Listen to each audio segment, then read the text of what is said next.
episode is brought to you by GameFound. Create a free pledge manager for your project.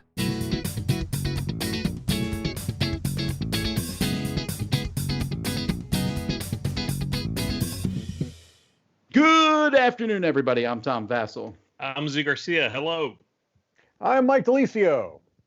And we are here talking about crowd-funded projects that are ending in the next 8 days or so. We're here to talk about them and give you our opinions on them. It is the beginning of the season. I feel like Kickstarter runs from March to March.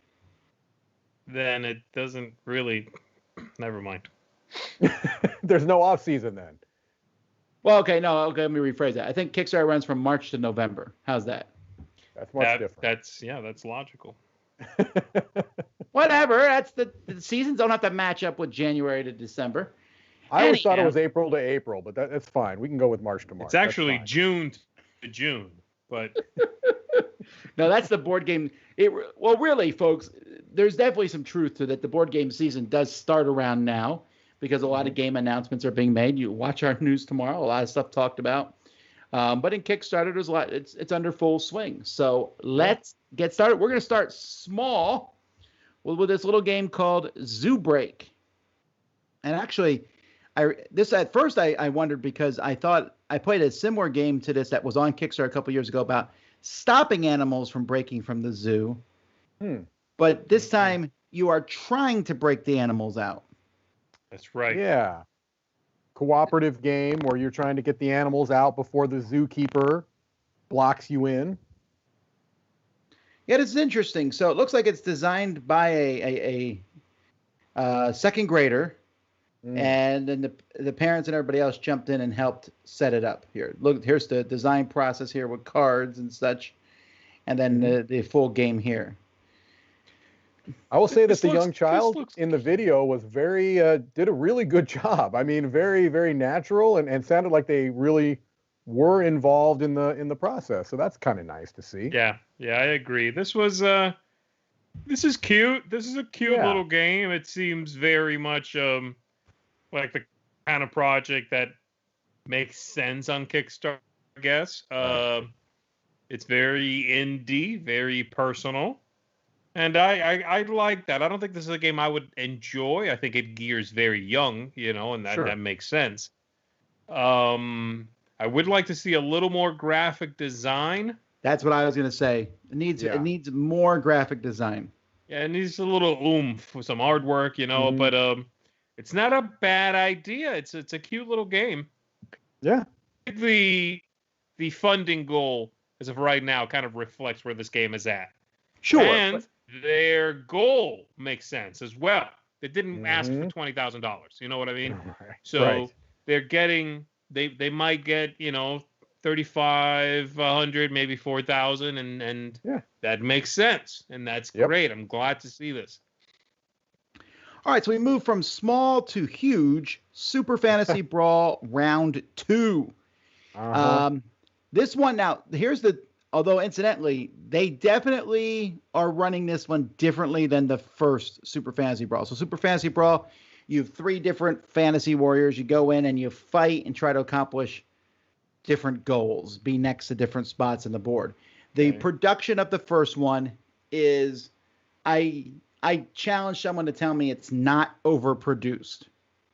It's not overproduced. Well, you're a liar. Because it is overproduced. Mike is the biggest game trays fan on earth. Probably. And even he agreed. And I didn't like them. The game trays in this were pretty bad. They were just overly large and cumbersome, and I didn't understand the point of them at all. I like game trays when they actually help with the setup and tear down and the organization, not when they make your box 3 times larger than it needs to be. Incidentally, it looks like the amount of material that's in this normal size box is about the same amount of material in the first one. Yes, they didn't put some of the tokens in plastic, and it doesn't have those gigantic totem miniatures. But I think you still get to have the cool miniatures this way. You still get to do all that cool stuff, and it's compatible with the first one. They also have a lot of these 2-player sets, which, if you remember, Mike, was in a much better box. Yeah, it really was.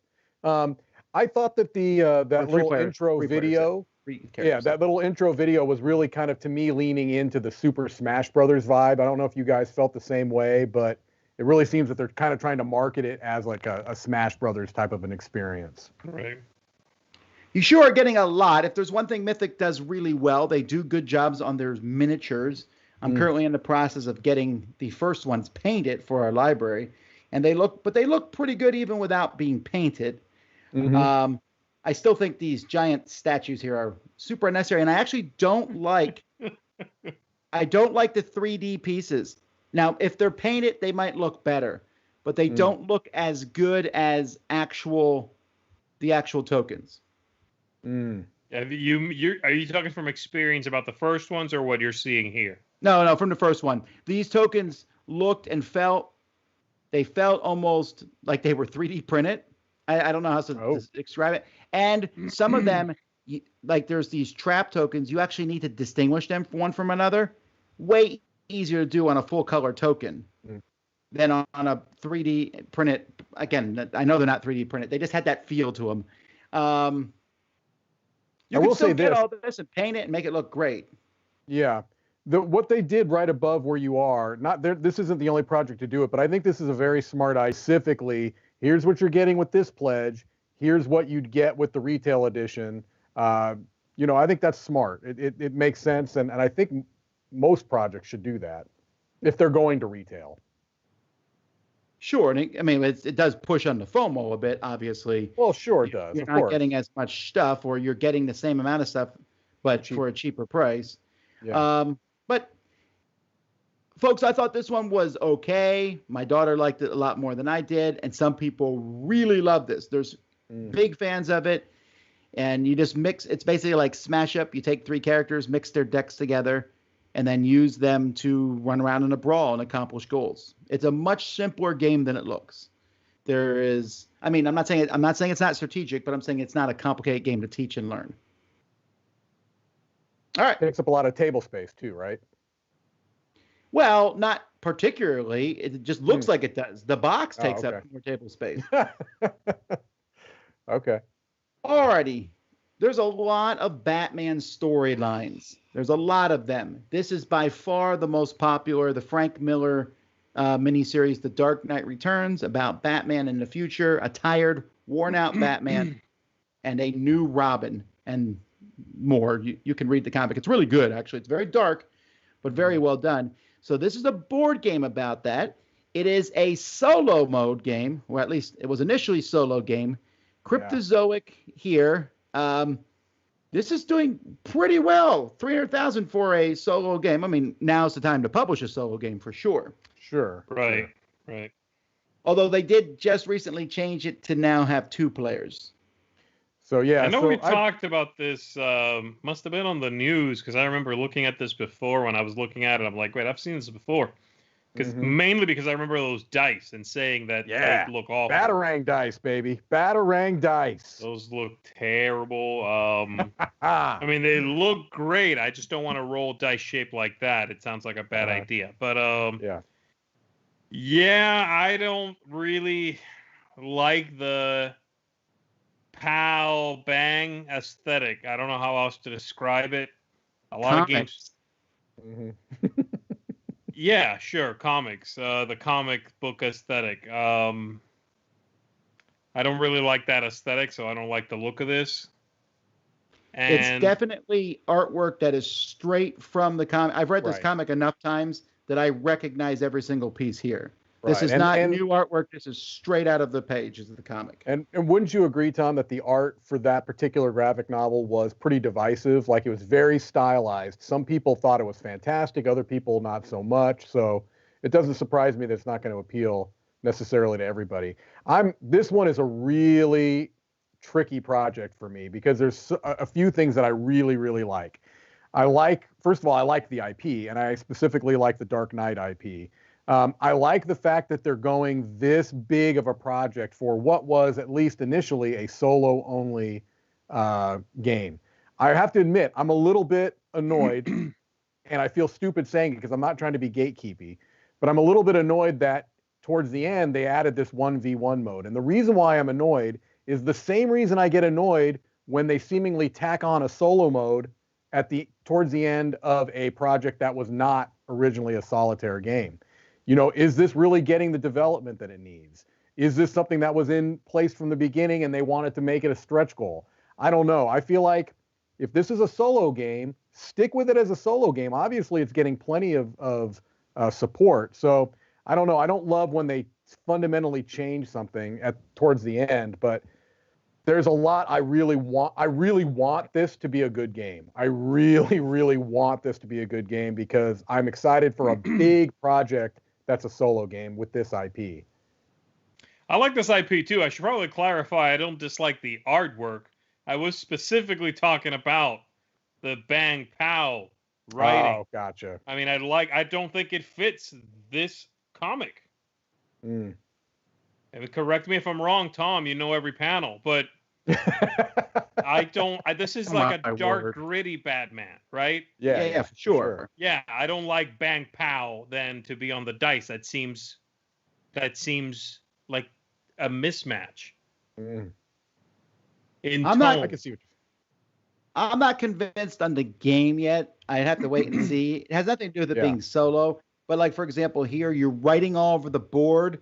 Not huge fan of that because it's easy when you're doing stuff to rub it with your arm when it's a big board. And also just Cryptozoic. I like some of the Cryptozoic stuff, but there's a lot of their stuff that I'm not a big fan of. Yeah. So this is definitely going to be one of those wait and sees. And it's hard to tell because I know the enthusiasm for the IP is so high. I mean, this is a hot IP that I don't know if we're just going to have to wait till it comes out. Yeah, I want it to be good. All right. Next, we have a game. We actually talked about this in the news either last week or the week before, and now it's on our Kickstarter thing, Meeples and Monsters. This is from AEG. It is a bag building competitive fantasy adventure. Bag building it's probably a bad word, actually. You don't actually build a bag, but what they mean is it's a game in which you build a pool of meeples in a bag and you're going to be pulling them out. Like a deck building game, but with meeples. Right. This is AEG. This is definitely right down my alley of the style of games I like. I don't want to keep harping on it too much, but as I said when we came up with the news, I hate the title of this. Like, I hate the title of this. Yeah, it's unfortunate. But you know what? Before we go any farther, Mark has a little bit more in depth on this game. So let's jump to Mark. He's going to show a little bit more about the game, and then we'll come back and talk about it a bit more. This week's Spotlight is brought to you by AEG. Welcome to the world of Meeples and Monsters. A dark shadow has fallen upon the realm of Rohan. The evil forces of Mordra pulled to the power of Sauron. Together with unfathomable monstrosities from the realm of people have found ways to enter your world and are now invading everywhere. The king's army, weakened by years of war, is but a thin veneer of its former self. The desperate king turns to you, lords and ladies of the land, asking you to take action and save the realm from the dark powers. Whoever musters the most potent force, completing quests, adventures, and proving most effective against the invaders will be declared the new Earl Marshal and win the game. Each player will seek to build the most effective bag of Meeple units in order to complete quests, go on adventures, and defeat monsters. All these things will gain a player victory points, and the player with the most victory points at the end of the game will be declared the winner. There's only a couple days left, so go check out the campaign, which is now live on Kickstarter. I love watching these meeples walk while they're on fire. Yeah, speaking of that little, again, I bringing up these intro videos, but the intro video was cute. I thought there was some nice humor that wasn't forced. I always appreciate when something that's trying to be funny is actually funny. So I thought they did a good job. I like the idea of this. This feels like a slightly more complex Lords of Waterdeep to me, where you're placing new buildings out on the board. I like the idea of the different workers and that you can train workers, and basically that's just like upgrading your card if you were doing a deck building game. I'm intrigued. I have to admit, I don't love the AEG aesthetic as much as maybe some, but I'm still very interested in the game. This looks like it's half Orleans and half Lords of Waterdeep. Right. That's a good. Yeah. Matter of fact, let's put that on the cover. Tom Bassett. Half meeples, half monsters. Alrighty. Well, that's Meeples versus Monsters. Doing very well. Let's jump now. It's actually meeples and monsters. And Meeples monsters. Yeah. Sorry, not. All right. Yeah. This next one is a unique looking game. Yeah. Yeah. It really is. How do you say that? Pesces? Well, I was thinking PCs. I was thinking Pesces. I was thinking Pesces because like pesce is fish in Italian, and I think it's maybe is this a Spanish designer or I can't remember. I think they say, but no, Canada. Oh, really? Why did I think? Okay. Yeah. Anyhow, This is an abstract game with the fish theme, and when I first saw the cover and then I looked at the board, I thought, I actually don't hate that aesthetic. It looks pretty interesting. I'm not saying that the game is good or not, but I like how this one looks. I like the fish mouths and tails. I don't know. It just comes across as a neat look to it, like an abstract game that me and Z would find in a corner of a convention somewhere. Yeah, I could definitely see that. And this looks, again, very different. Like this person wanted to make something really outside the box. I differ from you, Tom, in which I hate the look. Oh, really? Wow. I really do. Though, especially that shot right there with just the scattering, and you realize how many different shapes there are. I really don't like the way this game looks. It looks exceedingly busy, and the fact that you place cubes then on top of the shapes. I have no interest in playing this. If you do, by all means, back it, play it. The game looks interesting. The game looks outside the box, right? I mean, that's cool. This is not by any means, we don't look at this and go, oh, it's a ripoff of like 5 in a row or whatever. No. It's not. I just hate the way it looks. Wow. Okay. Interesting. I'm probably in between. I do think it looks cool. One of the things I like about it is that I feel like they did a really good job of explaining the basics of the game. It seems to make some intuitive sense, like the pieces literally slot into each other. If they don't match up, they can't go next to each other. I like when the design, the UI of a game actually matches the mechanics, and this seems to do that. I also think the price, I don't know what quality the wood is, but the price seems pretty ridiculous for what you're getting. That's true. $30 for a wooden game. Right. And if you get the one that has for all 4 players, it has 4 different types of wood, even that's only, I think, $40, maybe even cheaper. So I don't know. I'm cautiously optimistic. Well, it may not even fund. There's not a lot of time left, and it's only halfway. But we'll see. It's a pretty high funding goal, too. Yeah. All right, Moonshell, a mermaid game. This is from Unfiltered Games. This is their first one they did, but I would not have guessed it looking at this project. This looks really cool. Their graphic design is on point. Yep. And this is another one where I felt like I understood the basics of how to play the game after looking at the page. And to me, that's the hallmark of a good Kickstarter page, is if you can look at it, and you don't have every nuance, but you're like, oh, okay, I kind of see how this works. I'm really impressed with this. Yeah, I think this looks great. I really like the fact that it's a puzzly game. I like that you rotate the board. That seems interesting. The design seems clever. It seems like very, very much an abstracted game in some ways, but an interesting one. This I really like. I gotta say, I'm impressed. And plus, it being again, I think it's a first-time designer, or a first-time published designer, I should say. Yeah. It's first created from this Unfiltered Games company. That's impressive. That's a nice swing away right out of the gate, Yeah. Yeah, this is. I just looked her up on Board Game Geek. She did a game called Math Minds, South of the Sahara, but she is the Education Engagement Manager at Mind Research Institute. Wow. So, yeah, it sounds a lot smarter than me. I like spatial puzzle games, and this is like really ticking off those spatial puzzle boxes for me. Yeah, cool. All right, then we have, hey, it's dice time. Oh, here we go.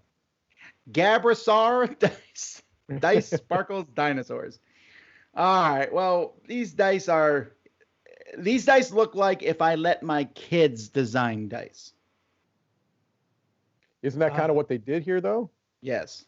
Sorry, Okay. I was building up to that point, but anyhow. Okay. Oh, okay. But some of them look pretty good. I mean, like for example, this one, I like the 20-sided die here. The other ones are a little too harder to read the pink.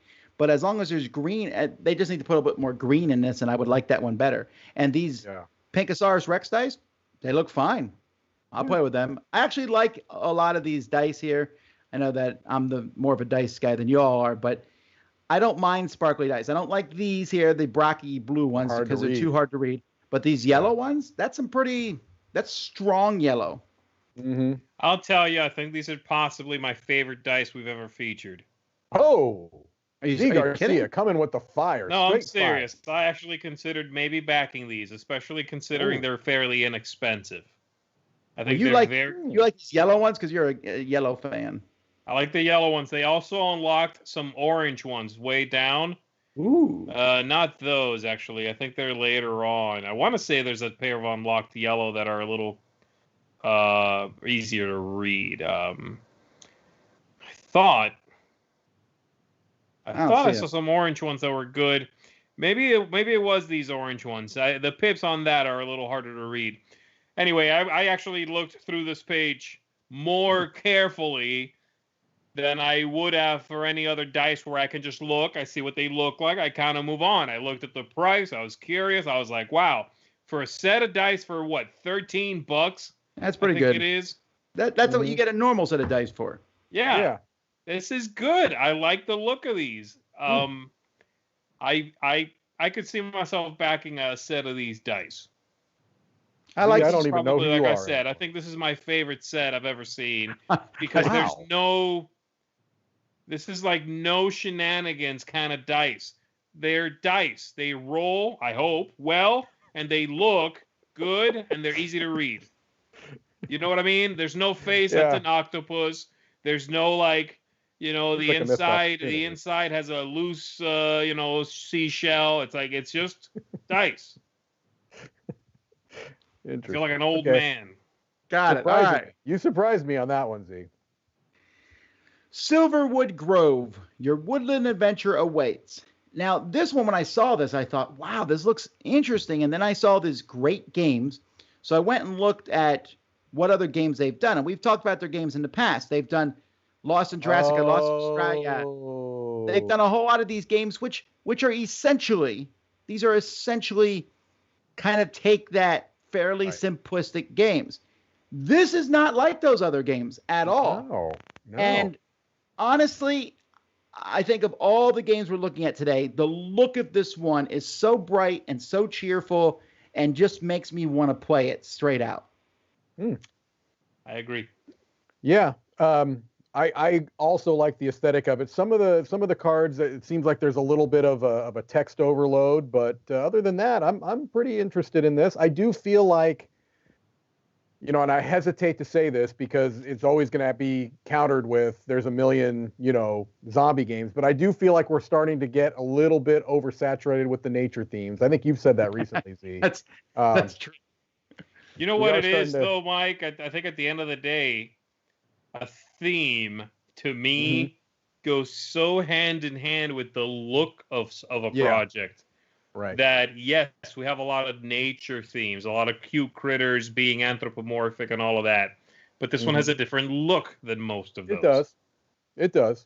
This looks to me like an indie video game developer made a card game.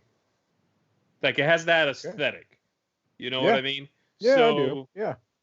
I really like the look of this one, and the fact that it is that nature with the cute critters thing doesn't bother me at all. Like, for example, this and Everdell are basically the same theme, kind of. But they look so different that I don't even put them in the same basket. Very true. Very true. I like how the stuff matches up and you can research the special abilities. Yeah, like it. Just looks like a really solid game. I'm pretty pumped by this one. Yeah, looks good. All righty, let's jump now to Clockwork Mustache Manufacturing Company playing cards. Did you see this cat's mustache? I mean, oh yeah, that was. Let that video. Let that mustache go to work. Well, there it is. There it is. If you go down, he'll do it. You can see him. He'll do it right here. Well, hang on. Oh my God! Come on, cat, do it. Yeah. So Z, I have to appeal to your expertise when it comes to everything cards. Okay. Is this a thing? I mean, is there a whole like genre of cards that are basically, because this is supposed to be like a flip deck, right? Like a flip book. Yeah. Is this a thing? Is this like a common thing with playing cards? It is not a common thing. No, I would not say so. Okay, good. The Joker looks like has this evil look to it. Like suddenly they jump off the mustache theme, and then there's like this is a really short project. There's not a lot here. They just show you the cards. Yeah. My favorite thing about all of this mess, and I don't really like this deck that much. It's weird, but my favorite thing is actually the pip designs that they have are super different. Yeah. If you go down, they show them to you, all the weird stretched out pips. These. Yeah. They look bizarre. I like the way they look. You know, they're their own thing. But no, I'm not really loving the look of this. It's so strange. What is the word for this? It has where you look at old timey Victorian stuff, but it also looks weird. I like a curio kind of cabinet of curiosities kind of vibe. I don't know. Something like that. Definitely has that kind of surreal look. Well, folks, we're not done yet. We're going to jump into some more Kickstarters, but let's see what Mark has in store for us, and we'll be right back. Hey folks, welcome back to the Dice Tower Preview Recap. I'm Mark, and today we just have one game to look at, and it is Built for War.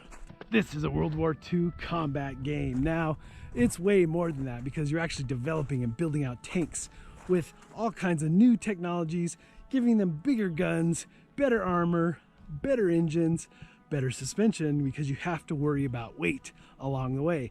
And you go into combat, you get victory points from taking on other tanks or from going after support troops, things like that. And there are dice rolls in the game, but based on the technology, you get pluses and you can augment your dice rolls.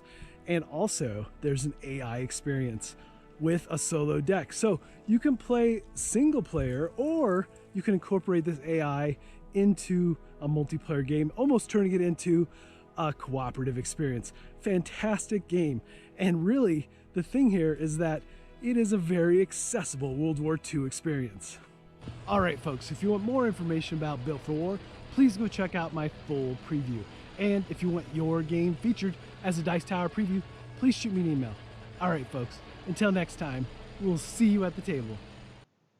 Okay, our next project here is called Sins, Spawn of Minions, a dark fantasy skirmish board game with 7 deadly strategies. This is a very, we were talking about similar motifs. There's definitely a similarity here to the others, the motif of this at least. This is rated R, Tom. Rated R. Well, yeah, this feels like that they are, and again, I might be wrong here, but it felt like they're putting the game secondary. They're like, there's a game in here, but also look at these miniatures and different sins that we can do and artwork. I mean, the painted miniatures, they look pretty good and stuff, but it feels like they're putting the emphasis on that, not the actual game. Yeah, I agree with that 100%. Considering especially that there is no board in this game. Right. This is not a board game. There is no board. It's miniatures and a card game. Yeah. Yeah, I was put off by that whole restricted 18 plus at the beginning because to me, it smacks of back when you remember when music. I know I'm showing my age here, but I do that just when you look at me. When music first started having those parental advisories, and then it became like they would go out of their way to make sure that they could curse once or twice so they can have it on there because the kids want it if it has it on there.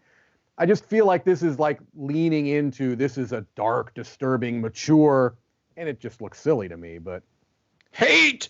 Get your hate Kickstarter now! Right. It does. I do get that vibe too, Mike. That the trying really hard vibe. I get that a little bit too. Yeah.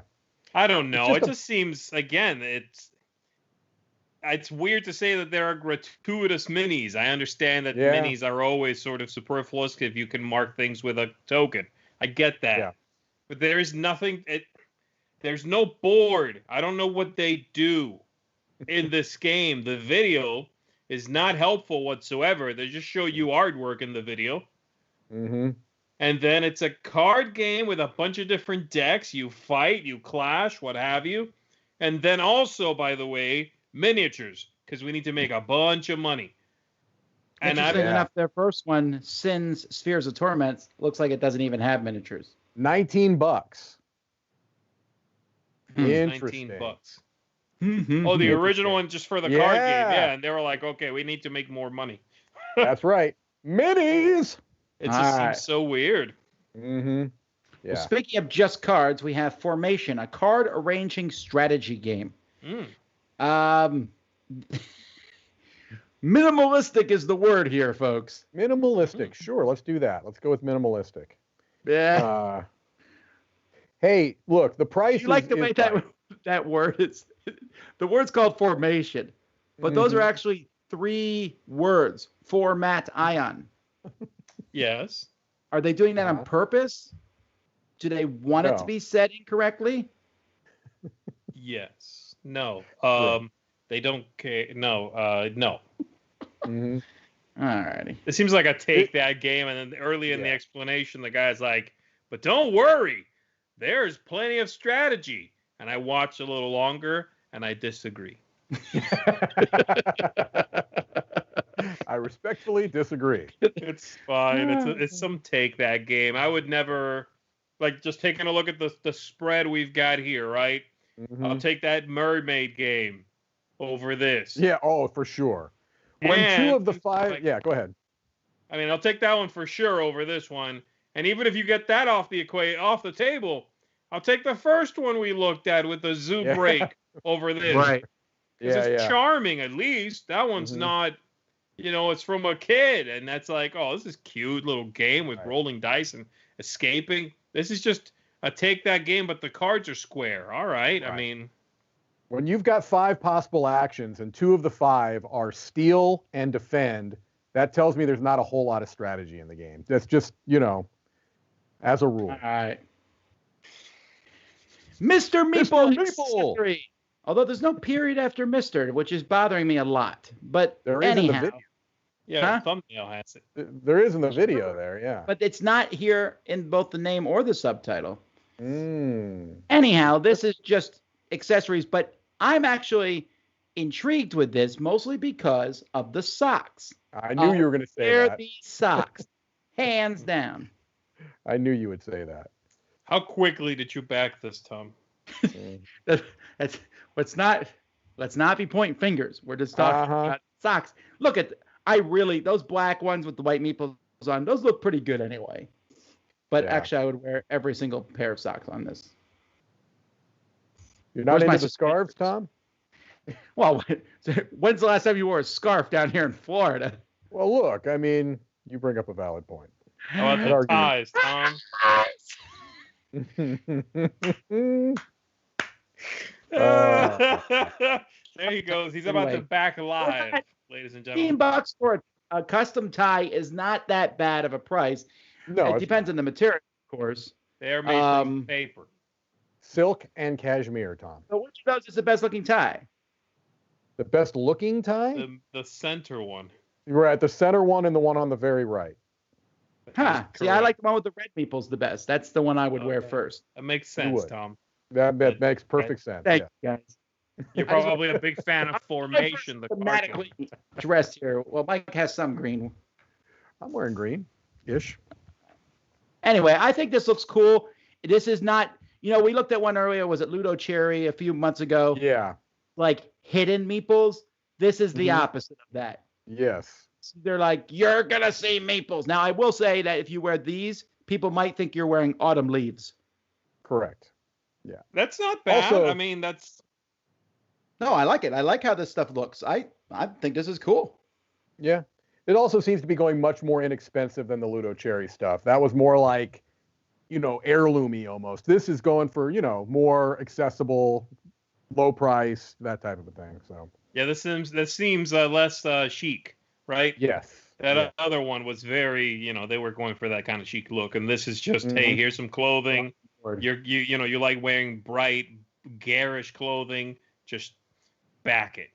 It's the Tom Vassell collection. He couldn't come right out and say it, but it's the Tom Vassell collection. It's what we got going on. You're trying to be subtle, and you got to hit it like that, Mike. All right. Right. Here's my favorite name of the week. Sabobatage. Tell me this didn't remind you of Watto from the Star Wars. Sabobatage is a good razor. Sabobatage. And the thing here is this game is making $100,000. There's something going on that we don't know. This, like, as seen in different places. There's something going on here behind the scenes. About boba tea. Yep. Yeah. It is. I don't know what it is, but this is based on something, or this guy makes a cartoon also. Something. Because this is making a lot of money. It's first created. I mean, it looks like all of those very, very successful card games. It really does. It looks like the Exploding Kittens, and I will also say this, and this is in all seriousness, that video is probably in the top 5 videos I've seen for any board game project. It's long. It's too long, but it's really well done. Really like professionally done, and had the right tone for the video and the whole 9 yards. So that could help too. Do you guys like boba tea? Yes, I love it. Ish. Yeah, I don't love it. I like it. I used to think it was okay until I found you can get fruit-flavored balls inside the thing. Those are rocking. Yeah. The place near our house here has a peach one. I get peach with passion fruit balls in it. Wait. Time out. What place near the house? The one over by where the movie theater used to be. There's a little sushi place there. Oh, they have them, don't they? Yeah. They do. And get on that DoorDash. Get on that DoorDash. You'll be drinking it by the end of this episode. Wouldn't that be great? Wouldn't that be amazing if, I know we don't have another segment, but if we had another segment from a contributor and we came back and I was sitting here like... Well, drinking boba. Now, I'm looking. Some Sabobatage. Nobody is saying anything in the comments like, what's the thing behind this? I'm just going to assume that it either hit the right media or whatever. It looks like all of those games. I mean, the graphic design is on point. I mean, this is appealing to obviously a very wide range of people who like to play these kind of take that simple card games. I mean, it's hitting this is a big market. Just because it's not our market, this is a big market, obviously. And it looks good. It looks like those games do, right? Do you think this? It might be. You might be right, Mike. Maybe it's just the fact that it looks this professionally done. Yeah, that could be it, man. I'm really happy for them. That's a great return. They're making plenty of money. And the game, you're right. It's kind of a take that simple card game. Fine, you can like that or not like it, but it does look incredibly cute and well finalized. And the video is hilarious. It's really well done. Great, it is. Alrighty. But it's promoted by Jello. I'm so confused. Is it boba? Is it Jello? Nobody knows. All right. Everdell, New Leaf, Mistwood, and the complete collection. If you were wondering if Everdell was popular, well, here's your answer to that. Holy better believe it. This is not goodness. This is not even the first. This is these are like. Is this expansion 4 and 5? This expansion is 4 and 5. Yeah, these are 4 and 5. So there's a lot going on in this thing. You have 2 new expansions. You also have a big box, I think, that holds everything. Correct. You can also buy everything for Everdell. They just added, Z, I'm going to give these to you, the stickers for every meeple. Yes, over 300 stickers, baby. Oh, really? Oh, no. Did we hit the back brace stretch goal yet to carry this thing? This is going to be an enormous big I don't know box. that I like this sleeve here. Like, Yeah, I like it's a sleeve. I know. I like everything about it, except I don't like all that text right there underneath the word storage. I don't either. But if what they I took do that like, off, it'd be amazing. it would. I do like the comprehensive rule book. That's a really good thing that they're adding to that box. That makes me happy. Yeah, it's going to be hard to get everything in there. This is a lot of content by now, though. I mean, this is insane. It's hard to combine more than 2 of these expansions, in my opinion. Right. That's what I was going to say too. Whew. Yeah, it's not the type of game where you want to play with all 6 expansions. That's ridiculous. I mean, I'm sure people will do it and they'll say that they like it. They're lying. It would be ridiculous. I agree with you, Z. 2 probably max. They also have, this is an important thing, it's deluxe resource vessels. As a side note, we should mention this. This is definitely if you go to Etsy, I would say after Terraforming Mars, right, then Everdell is the number 2 of stuff people make for. And I know that Starling Games was definitely putting out some cease and desist on a bit of that. And I'm betting it's because it's part of this Kickstarter. Yeah. So if I wanted to get just these 2 new expansions and the box, that's $100, which seems fairly reasonable. And I think so. 7,000 people have agreed. That looks like the biggest pledge.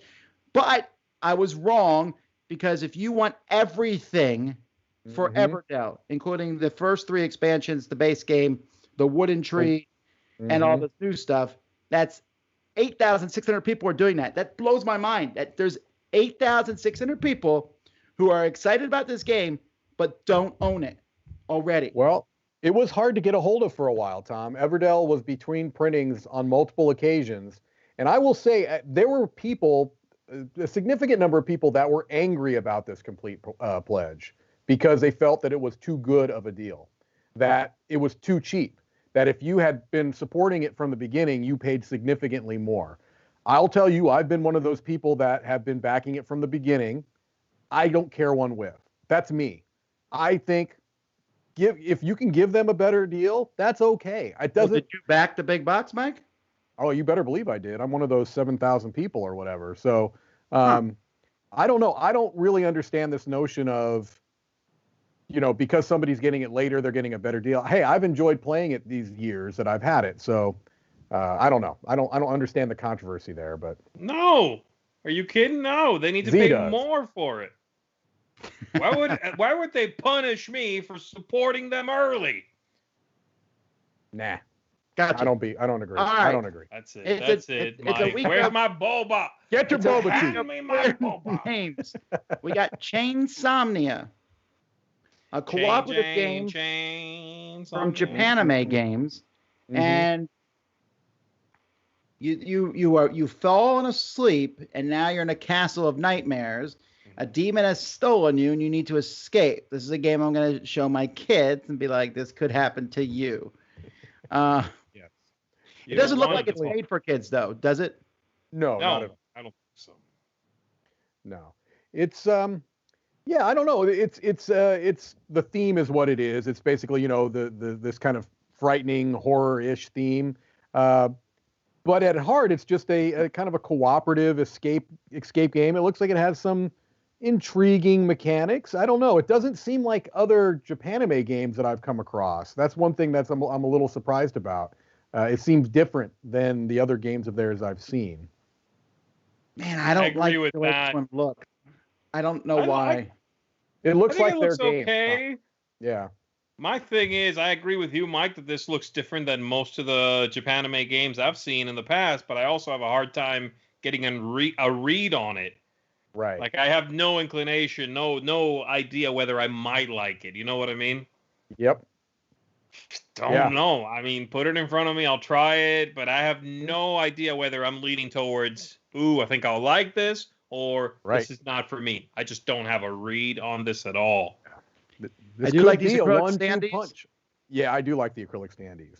Companies make acrylic standees. They're fantastic. I was playing Merlin the other day and it has a few acrylic standees, just a few in it. And I thought, wow, I just really like them. They look good on the table and they don't fall over. This is like Merlin, you're saying? Okay. No.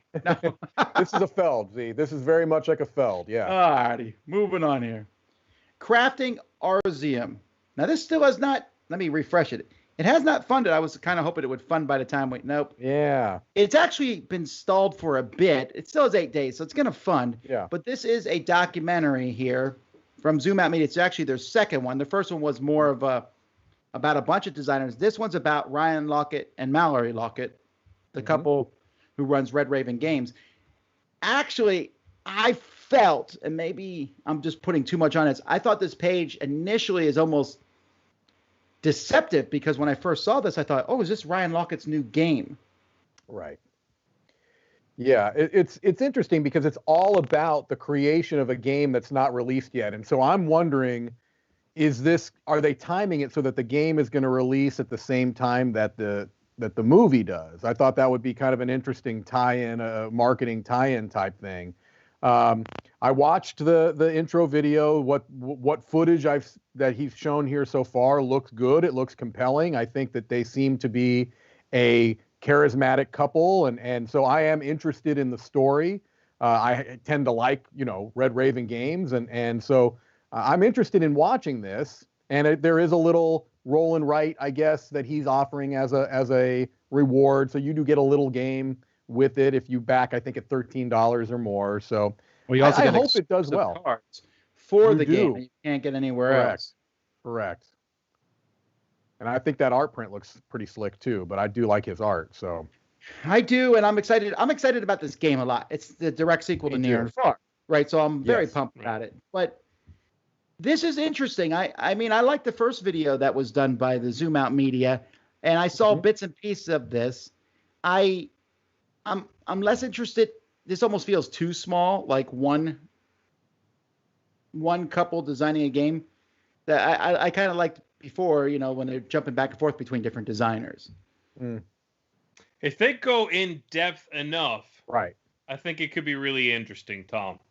That's true. I understand what you're saying, where it seems like a very, narrow focused, but if it's not as much about Mallory and Ryan as it is about the getting a game from concept all the way to production, then it doesn't matter who it is, not as much. You know what I mean? This will be more compelling because you can keep them on screen while the artwork is being done because it's the same people. But if it's more about that, like coming up with the idea for the game, refining, playtesting, artwork, the production process, logistics, then I think this could be great. And it would not feel small at all if that's the case. We'll see. I am curious. Yeah. I'd be happy to watch this. So, but I do think it's a fairly esoteric topic. It's not going to appeal to a broad audience. I think it's going to be problematic that Ryan's going to have to somehow show the demon he sold his soul to get all the abilities he has, and the time watch he has, where he can do, like, for example, 800 different pieces of unique art. No, it's crazy. And design the game. And this is coming right on the heels of Sleeping Gods, which I know the three of us have very high esteem for. So, yeah, it's pretty impressive. Sleeping Gods is okay, but it's not now or never. I'm all about the latest game, okay? Correct. Sleeping Gods is out. It's over, so you're done. It's okay. This game. That was so February. That game is so February. All right, let's move on here. All righty. Actually, yes, this is actually. Let's just moving on. Fluorescent playing cards. Look, I put in 2 playing card things, and this one is the highest funded one. It's making $12,000. You can make anything fluorescent, Tom, and people will buy it. That's what I've learned. You can make anything fluorescent and people will buy it. It bugs me that every single picture except for this one is shown with the UV light. When it shows you in sunlight, you're like, ugh. And who's playing cards in UV light? Nobody. This looks terrible. No, maybe, I guess I could see myself getting these if I ran a nightclub, and I would use them for decoration. You know what I mean? If you're playing hide and go seek with Brian Drake, this is the deck of cards you want. But otherwise, I don't see the use of this. This is just, it's silly to me. I don't like the look, man. All right, folks. Before we go any farther, I'll let you guys jump back in on how much you don't like the look. Is there any Kickstarters that I missed coming out in the next 8 days or ending in the next 8 days before I put out the survey for everybody to vote for the People's Choice of the Week? While you're thinking, let's take a look at some more cards. This is lovely. Can we turn off all the lights and see how this looks, Tom? Like the script. That's how it's good. I'm going to turn off the lights in here and let's see if it looks any better. No. The other thing about this, and I know you don't like this either, Tom, is that there's no color difference between the red suits and the black suits here. Again, everything's just that bright yellow. Weirdly enough, though, it's funding really well. I guess some people I remember in the 80s when I was a kid, if anything was fluorescent, it sold. Right. It's like fluorescent, and you were like, oh! That's true, man. I got fluorescent shoelaces. And yeah, the 80s are back. Maybe that's what it is. Right. That neon Pepsi, though, that didn't last very long. I think that was not they should have never left the drawing room table there. The what? Neon Pepsi. It's a joke, Tom. There was no neon Pepsi. There was Crystal Pepsi, though. I never heard of this neon Pepsi. Guys, here's one I missed. Come out? I don't know. Here's one I missed. Oh, this is 8 days. Okay. It is. It might be a little bit more than 8 days, and maybe I just didn't pick it because it was ending soon. This is from Weird Giraffe. Yeah, Weird Giraffe, yeah. This is a very small game, and you can tell because it's only at 26,000, but it has 1,200 backers. That's a pretty big deal. It is $19. That's really, I think, a good price for a little card game. Good price. Yeah. That looks cute. Yeah. Going to Amsterdam, gifting tulips. I like that. I like the artwork. I mean, with a little bit of seeing there. Yeah, I liked it. I really have a high opinion of the Weird Giraffe because they're like that small, the engine that could, the indie game. We see them at conventions, and they're always pushing the games, and they definitely have that vibe to them. Tulip is my favorite flower too, so that's cool.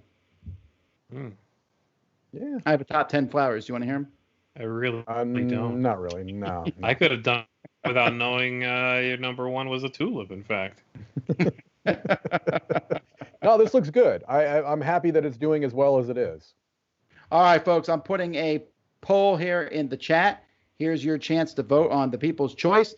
While you're deciding on what to vote on, we're going to take a look at a few non-game projects. First, we have Pukka Pushers. So here's the thing about this one.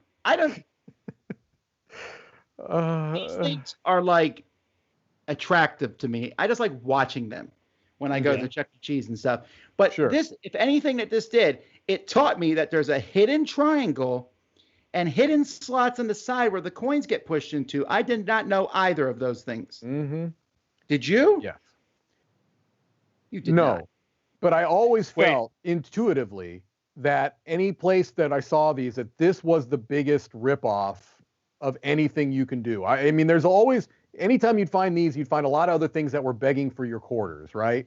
And I just intuitively knew that this was the biggest ripoff amongst all of them. Wait, is this how they're all designed, Tom? That's what he said. Oh my goodness. Next time I go to a place that has these in 2025, I'm going to be seeing if I spot this. I know, especially the things on the side, because you should be able to see those. Yeah, it must just be the sight lines. They must make it so the sight lines, you can't see them. All right, since we put this together, this last project was suspended, but it made me laugh. Well, it didn't make me laugh as much as the next one made me laugh. But this one, they canceled the battery, so you have a thing that stirs your cup. I'm still not sure how this works. I only looked at it after it got canceled. It's supposed to be the heat of the water that causes electromagnets or something. I don't know. I still don't understand it. I did see that there was one comment of the 9 that was basically saying something along the lines of, can you guarantee that the spinning thing at the bottom is not going to get dislodged and swallowed? That seems like a good question to ask. Or you could just use a spoon. There's that. Okay. There's that. What are we, cavemen? No, Speaking of I cavemen, want self-stirring coffee. The next project I called my wife in to go look at because I asked her if she wanted one since she does most of the shopping. But I'm sorry, this is I can't believe it's funded. But Yeah. If you can't carry bags on your own, you could buy this plastic tool, which holds all your bags, which you then hold with your hand. Right. To me, though, this is a cool idea, actually, I think. But this is easy mode, because one of the things that I feel like is one of my superpowers, Tom, I don't know about you, but I feel like it doesn't matter how many bags are in the back of the vehicle. They're coming upstairs in one trip. Why? I always tell my bag kids that's or foolishness. 75 bags. No. Yes. They're coming up in one trip, Tom. One trip. I've had 17 bags on each arm. I'm doing one of these numbers. Yeah. Make more it's a trips. Superpower. Fewer bags break. No. Maybe you should get this, Mike, and I agree with Mike on this one, Tom. This didn't make me laugh like we've had projects where you're like, who needs this? You know what I mean? Yeah. This is not one of them. I could totally see this. Yeah. I can think of people who I would say, I'd like that. The problem for me, this kind of thing, is remembering to have it. Yeah.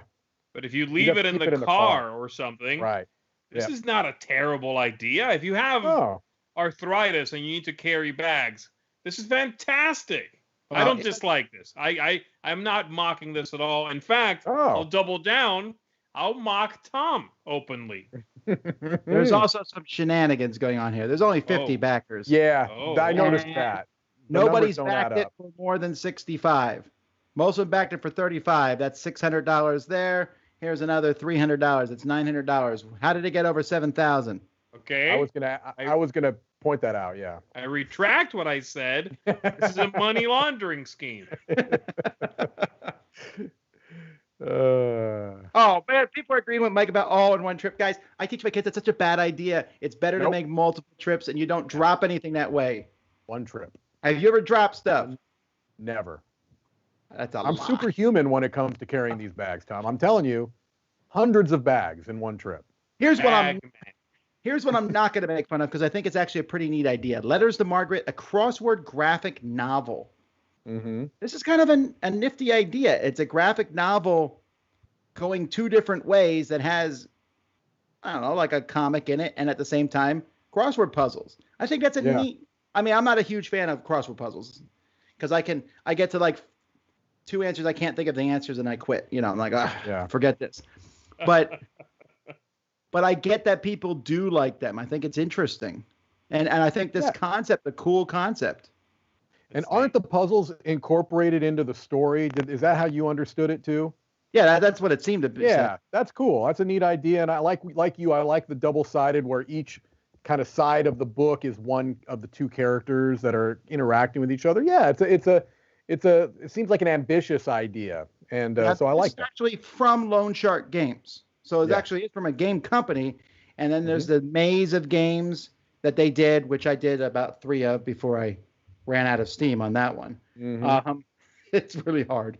Yeah, I think Mike Selinker is involved with the puzzle making on this. Yeah, I think I might be wrong, but I think he might have done a few crossword puzzles in various newspapers in the past. So, yeah, this is cool. Very different. All right, Mike.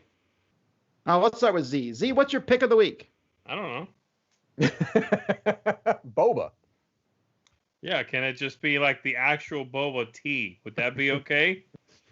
Yes, if that's what you want. No. I'm going to go with Silverwood Grove, actually. Oh. I mean, the Everdell is the obvious pick. Yes, sure. It's making $3 million. And I'm sure I'll like them. I'm all over those expansions. I'm sure I'll if they hit the table, I'll be into it. This Silverwood Grove, though, as far as intrigue, what's got me the most intrigued? This one's got me the most intrigued. All right, Mike, what about you? Yeah, I'm either going to let you, Tom, or the people choose Everdell, because although I love that project, I'm going to this week make my pick of the week the one that I hope is as good as I want it to be, and that's the Batman game. I'm going with the Dark Knight. I really, really want this to be good so badly. So this is Hope Springs Eternal pick this week. Okay. All right. Yeah, we'll see. It's solo and everything. Well, you backed it, so you're putting your money where your mouth is there. I am. That's not sanitary. Here's the thing. Neither is that handle. I like to spread these out, but I got to pick the same one that Z did. Sure. Silverwood Grove. I'm telling you, as soon as I saw it, everything about this looks so interesting to me. Yeah. The gameplay itself, the art style, I don't know. It just looks really cool. Mm-hmm. All right, what do you think the people chose? Everdell. Is there anything else enormous? Maybe that Brawl one also? The Super Fantasy Brawl was big. No, that is actually not even in the top 5. Mm. Number 5 was Crafting Arzium. Number 4, Batman. 3, Gift Tulips. Good thing I stuck that in. Oh, okay. 2, Meeples and Monsters, actually. Wow. But they got 31 votes, but 76 votes, by far the winner, Everdell. Yep. Worthy choice. It's a fantastic This is now game. An evergreen game. We can declare that for sure. And I'm still mind-boggled that it made this much money on its expansions, basically. An extra. So that's pretty impressive. And I still haven't played any of the expansions for Everdell. So I guess you played the base game, right? I have. I played it this year, actually. It was one of my personal catch-up-paloozas. I was like, I got to get around to playing this. I feel like a lot of people are actually, you said that how many of those folks who got everything don't own anything. I feel like some people might have just the base game, and they're just double dipping just for getting the rest of them. I can see that. And then they'll pass along a copy of just the base game. Sure. Because it's a good way to do that too. You can get all 5 expansions, one shot, and yes, you get another core box, but whatever. I could see a lot of people maybe ending up in that bucket. That's a really good point, Z. I hadn't considered that. Yeah, well, I got to get around. I like the game, and I guess maybe the expansions will make me like it more. I hate the tree though, but one of the expansions basically makes it so you don't need the tree. Well, you don't need it anyway, but specifically so you don't need the tree. Well, I got that wooden tree. I put the wooden tree in the library copies because that one doesn't fall apart. Gotta have that. Gotta have it. Alrighty, folks. That's it for our Crowdsurfing episode. Thanks so much for watching. We'll have more next week. Join us tomorrow morning for Board Game Breakfast live at 10 a.m. And we're playing a live game on Friday morning. And then on Monday, the Spring Spectacular. Woohoo! Lots of things. Spring Spectacular. It's going to be hard to... Still working on the theme song. Fireworks we blew up yesterday, but also if you want to see the schedule for the Spring Spectacular, we post it in our Facebook group so you can see what the schedule is going to be like, so you know where to come and watch live. And if you don't watch it live, you can watch it later. So either way, check out that sweet animated bunny on that schedule. Roy put a lot of work into that. That's give right. him props. Alrighty, well, folks, thanks for watching. Thanks, folks, for watching. Until next time, I'm Tom Vassell. I'm Z Garcia. I'm Mike Delisio. Have fun with bunnies.